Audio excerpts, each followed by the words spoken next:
বছর sports authority of India বহু চেষ্টা করেও বিগত 15 বছরে কোন রকম কর্মসূচিতে, সে বাইসাইকেল ডে হোক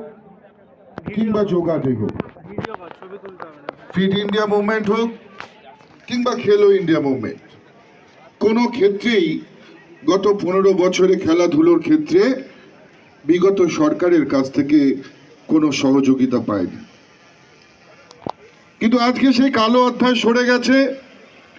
নতুন সূর্যোদয় হয়েছে, নতুন সকাল পশ্চিমবঙ্গের মানুষ যেমন দেখছে,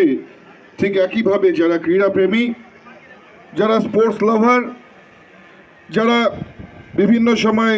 ম্যারাথন, হাফ ম্যারাথন, সাইক্লোথনে পার্টিসিপেশন করেন, প্রত্যেকে আজকে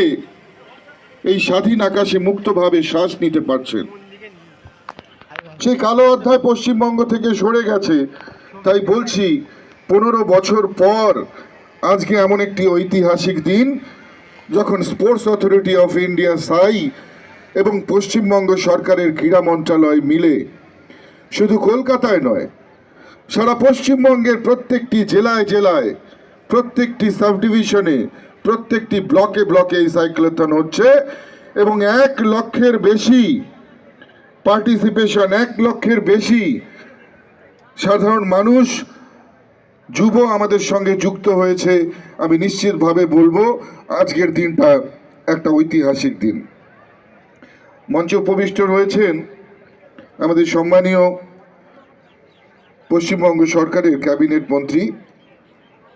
ডক্টর শরদ্রথ মুখোপাধ্যায়,